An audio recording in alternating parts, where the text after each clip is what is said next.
What's up, iPad letterers? Welcome back to my channel. In today's video, we are going to create this palm tree watercolor painting with the Procreate app. So what you see on the screen here is exactly what we are going to create together. If you're following my iPad Letter Together lettering challenge, which I talked about in my last video, you might find this helpful too, as I'm also going to show you how to letter the phrase Paradise Found, which is a nice addition to the painting. This is a very beginner-friendly tutorial where I'm going to show you my exact process step by step, including which brushes to use for each step as well. So let's jump right in. One of the things that makes a huge difference when it comes to creating realistic looking watercolors on the iPad is the Watercolor Procreate template. It has a number of textured layers which really helps bringing out the watercolor characteristics we all love to see. The download link for this template and also all the brushes I'm going to use is going to be in the description box below the video. And then we also need some sort of color palette, and you can see here the color palette I have is actually a random selection of colors that I've collected over the years. And so pretty much the way this came about is that I go to palettes, create a new palette, and then whatever color I choose, I add it to my palette, and this is how I came up with this palette here. But for the painting that we're going to do, it doesn't matter too much because we're only going to use two colors, some blues and some greens. But I'm also going to show you how you can change the colors in case you don't like them when you first put them on the canvas. To start with, we are going to do a sketching layer. So we're going to choose black. And then I also like using the sketching brush for this. You don't really need a sketching brush as such. You can also use one of the HB pencils that comes as a standard with Procreate. But I really think it's important to do a sketch first because it gets rid of this empty canvas feel that you might have. And then let's make sure that we have a new layer here as well. And so now we're just going to paint in the palm trees. So there's really two reasons why we want to create the sketch. And the first one is really to get rid of this empty canvas feeling that could really just hold you back from even starting that painting. But then the second reason why we want to create the sketch is to get the dimensions right and the proportions of the different elements that we are going to paint. So this is super rough. As you can see, I'm not paying too much attention to the lines that I'm drawing here. So this is really rough just to get a bit of an idea of what the palm trees are going to look like. Then we're also going to paint in the foliage, again just really roughly, just the outline of the shapes here really, and sort of make this a little bit irregular. And then at the bottom here we're also going to paint in the waterline, and then maybe also where some of the shadows are going to go from the water and where we want the line to finish. And as you can see, this is not taking very long. This is a 1 minute sketch and done. And then of course the nice thing about Procreate is that we can reduce the opacity of any layer so that those lines are not going to get in the way. You might even like to lock the layer so you're not accidentally painting over it. And then we're going to create a new layer and choose the green color. And now we're going to switch the brush to the canvas paint brush. This is part of the watercolor extension set, and this is actually a super cool brush to paint the palm trees, as you will see in a second. So we're going to use the same brush for both the trunk of the palm tree and then also the branches and the leaves as well. So now we're just going to paint that trunk here first. And so again, this is not too precise. I'm just painting this in, and you'll see later that we're going to do some more layers. So if you don't get this right in the very first go, it doesn't matter too much. All right, so now this looks all right. And then we're going to draw the branches. And this time I'm a little bit more precise with how I'm drawing the lines. And you'll also see that I'm turning the canvas to make sure I can draw the lines nicely. So if I'm not comfortable with drawing the line in a certain way, then I turn around the canvas so it's more comfortable for my hand. And this looks pretty good. And now we're going to draw in the leaves for each of these branches.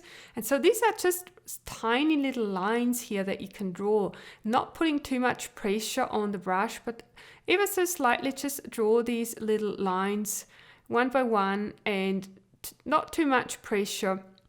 And also remember that you can always add more layers as well, and you can go over this again. So I always recommend that you go quite light to start with, and then if you feel you need some more lines or you want to put a little bit more pressure on, you can always do that in a second step as well.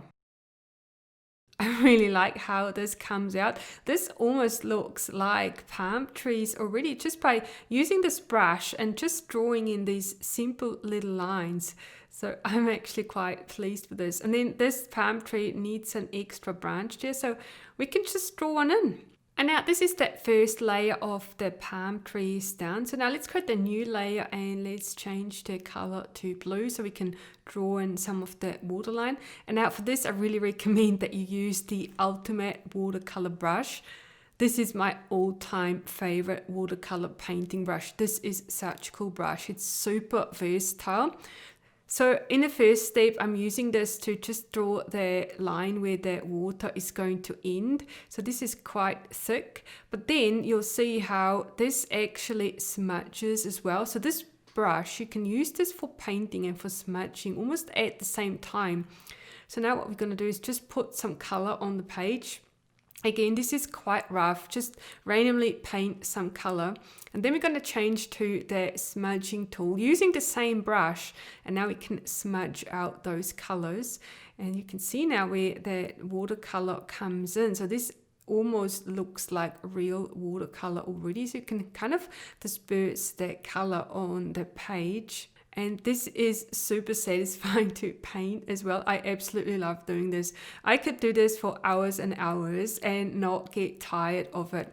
And then also one of the tips that I really want to share with you is that if you don't think this looks any good, don't be worried at this stage. This always happens to me as well. So I paint this and I'm sitting here thinking, well, this does not look any good. So really that's my number one tip when you're doing this is just keep painting. Don't give up. You can always improve this and you can always make it better. So now let's add another new layer, and now let's choose a slightly darker blue and decrease that brush size. So now we're going to add in some shadows at the top of the water, and this is to create a bit of a 3D sort of look and feel. And this is another tip that I would like to give you, is that really play with the shadows and the highlights in your watercolors. That's what makes a huge difference. That really gives your painting the shape and the dimension, and that sort of makes it almost come alive. And this is what's so cool about painting with Procreate and with these brushes, is that you can really emulate the real thing in a digital format. All right, so now we're going to change to the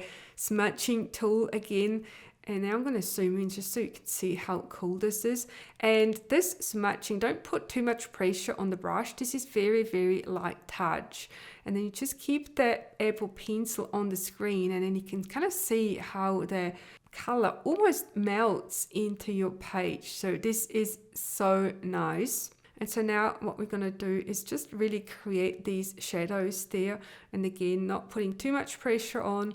And then if you put too much pressure by accident and the color sort of disperses a bit too much, that's what that 2-finger tap undo is for, right? So we can just undo and then we can try it again. So now here I'm keep painting, and you can see it's almost like the color flows on the page. It's seriously cool. And I do this so much. I actually spent a lot of time doing this. Sometimes I just do some random paintings. If you follow me on my Instagram, you would have seen that sometimes I just, sit there and randomly paint colors and see what nice color combinations I can create. And it's super relaxing and it's a lot of fun. So this is now the first layer of the water done. So now let's go and create a new layer. And now we're going to change to green and paint the foliage. So we're going to start pretty much the same way as we've done with the water. Just create that line there, the separation where the beach is going to be. And we're actually going to leave that white. I've tried painting it yellow in the past, but it doesn't look so good. So I feel leaving it white is actually going to be quite nice. So we're just going to draw in the line there again to create that sort of dried edge look that we like so much when we paint with watercolors. And now I want to show you what else you can do with this brush. So you can create these really cool paint marks by pressing quite hard on the brush. And coincidentally, we can use this to paint the bushes and the foliage. So just tap on the screen and create those paint marks and use different amounts of pressure to create those really cool splotches there. And then we're also going to change to a different type of green. And so what I recommend that you do here is actually paint the second color on a new layer, just in case you don't like the color so much, and then you can change it later as well. And again here, when we are doing this, the idea is to create quite a lot of contrast between the lighter and the darker parts. And then we're going to change back to our smudging tool, and very similar to what we've done with the water, we're now going to smudge this out, except in this case we're not going to smudge it out quite as much as we did with the water, because we want to have a little bit more texture, and we really want to create a lot more contrast between the darker and the lighter areas of our foliage. And then also, because this is a lot more textured than the water, you'll see me going backwards and forwards between changing colors, between painting and also smudging quite a few times. And this is really what I meant before as well. If you're not happy with what your painting looks like currently, this is where you just keep going, and you'll see me here changing the colors and then changing between the painting tool and the smudging tool various times. And so just carry on until you're happy with it. This took me quite a while to finish until I was happy with it. But this is why this is so much fun, because really you can't make any mistakes. You can just carry on, and then you don't like something so much, so you can paint over it. And you know, worst case, you could also start a new layer and just try it again from scratch. But in most cases, you'll find you don't actually have to do that. You can just keep painting. And then every now and then, I also recommend that you zoom out so you can see the whole painting from a distance, and then you can zoom in again to really focus on the details as well. Right, so now that we have all the basic ingredients of our painting, let's turn off the sketching layer. We don't need that anymore. You can delete it at this point if you would like to, but I recommend that you leave it there. And then we're going to create a new layer, and make sure you place the new layer below the layer with your palm trees. And now we're going to paint in the sky in the background. And for this, we're going to choose the watercolor bloom brush. It's part of the same brush set as the other brushes we've used already. And for this, you really only want to put a little bit of pressure on the brush, not too much, because you can always intensify this, but you don't want it to get too dark. Really imagine a real traditional watercolor brush with a lot of water on your brush. And then if you think this is too light, you can open up the layers panel and duplicate the layer, and then that intensifies the color straight away. It's probably a little bit too intense right now, so let's decrease the opacity ever so slightly. I've set it to about 60% and then merged the two layers, and that's our sky done. And now we're going to work on those palm trees a little bit more. Create a new layer and then select the green color again. Let's go back to that canvas paintbrush. So now what we want to do is just add a little bit more weight to the trunk of the palm trees, and then also increase the depth of the branches and the leaves a little bit. So in our first pass, we only used light pressure on the brush strokes, but now this is the time when we're gonna add a little bit more pressure and really add some dark parts here to make those palm trees come alive and really create a little bit of a 3D effect. And you can see in the center of the palm tree, I'm making it quite a lot darker, and then towards the end of the branches, it's going to stay a little bit lighter. And now I'm pretty happy with this, but what I like to do as well is actually turn off this new layer to compare it to the before version and then the after version, and that gives you a really good impression of whether you like the improvement or not, whether you want to go back or whether you want to stay with it.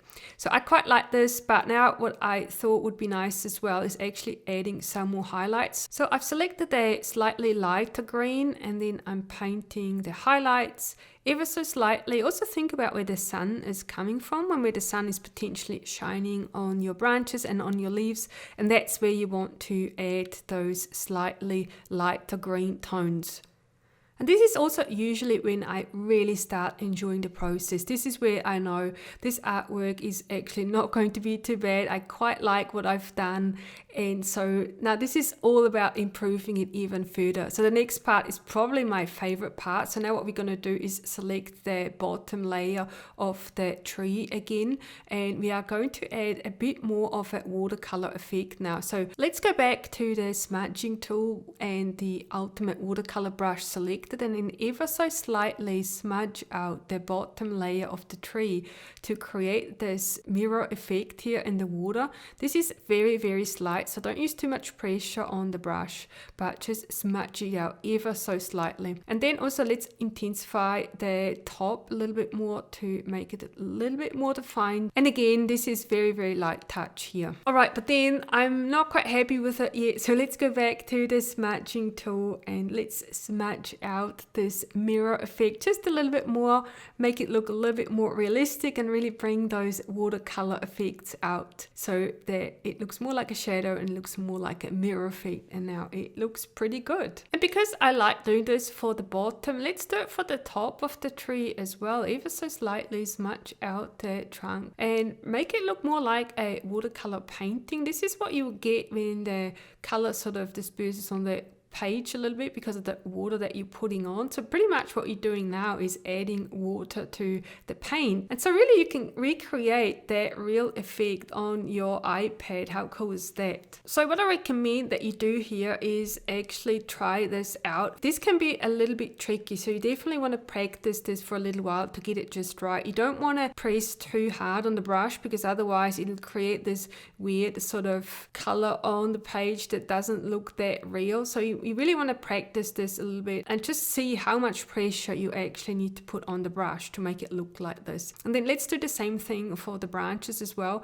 I didn't like it that much on the branches, so I felt this looked better if there wasn't so much of smudging going on here. So let's just undo this again because I just didn't think it fit the painting that well doing this. But you know, this is all about trying it out and then zooming out, zooming in, seeing the effect from a distance, and then you can decide whether or not you'd like to keep it. Luckily, this is all on the iPad, this is all digital, so if you don't like it, you can undo it. Unlike in the real world, you put the water on the page and then it's there and then there's nothing you can do about it. All right, so now let's also work on our water a little bit more. The first thing I'm going to do is actually merge all the water layers together and then select the hue, saturation, brightness slider, and let's see how we can improve the color of the water a little bit more. I really imagine here a tropical island where the water is more turquoise than blue, so make that really, really bright and let's see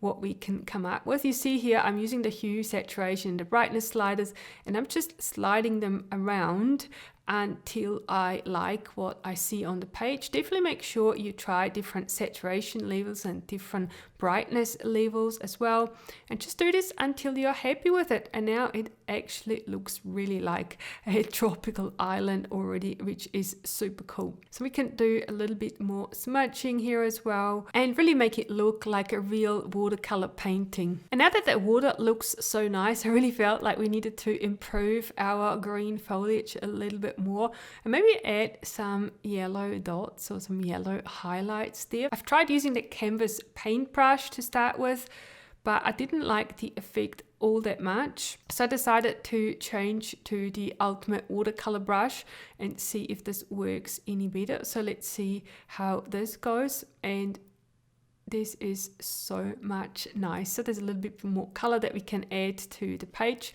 And of course, this looks like random blobs now, but you know what's going to happen, right? So what we can do next is actually select the smudging tool and then smudge it out and only leave the highlights. You can also decrease the brush size here a little bit, and then you can create some irregular shapes as well, because that can look quite nice and sort of give you those nice little highlights.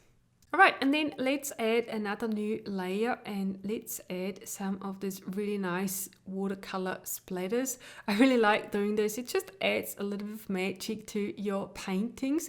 And in order to do that, I'm going to use my fine dots brush and just add some random dots. And you'll see that sometimes It's actually harder than it looks to create random dots. Yes, they're random, but you know, they still need to be a little bit strategically placed to look nice. So I actually spent quite a lot of time doing this usually. It's not too bad this time, so this looks pretty good. And then sometimes I make a really big one, which I don't like so much, but luckily we could just undo and then redo. And then so this looks pretty neat now.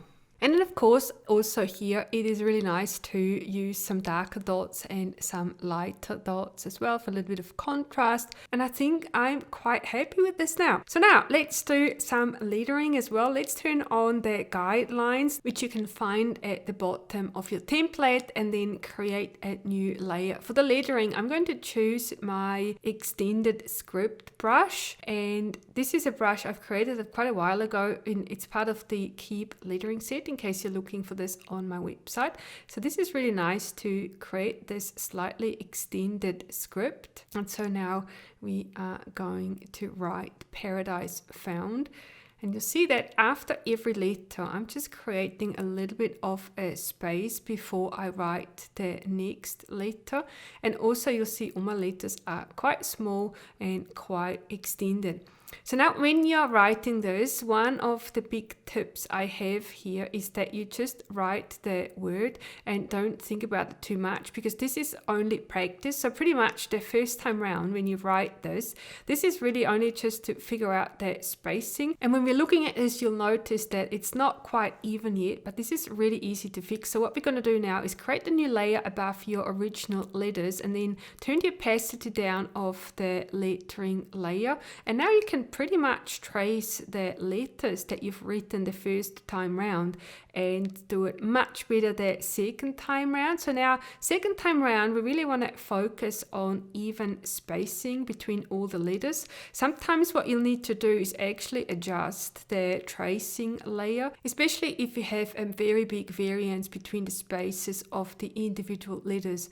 You see here in my case, it is not too bad. I don't like the spacing between the S and the E. So I'm gonna redo this now. I'm gonna actually write the S as well. And now we'll want a little bit more space between the S and the E. And now this looks much better. So I could have adjusted the tracing layer to do this, but it wasn't too bad. So I just left it like this and then carried on. And now with found as well. So some of those letters were actually too far apart. They were not the same as in Paradise. So I'm trying to fix this now the second time round. And again, I could have adjusted the tracing layer here as well, but it actually turned out quite nicely. And so I'm quite happy with this. And then we can move our lettering below the picture and then turn the tracing layer off, and also our guidelines. And so the last thing that we want to do now is group the whole image, because it's a little bit too far down. So now what we want to do is just group everything, and then we can move our whole picture up and center it on the page, and then readjust the lettering just a little bit more.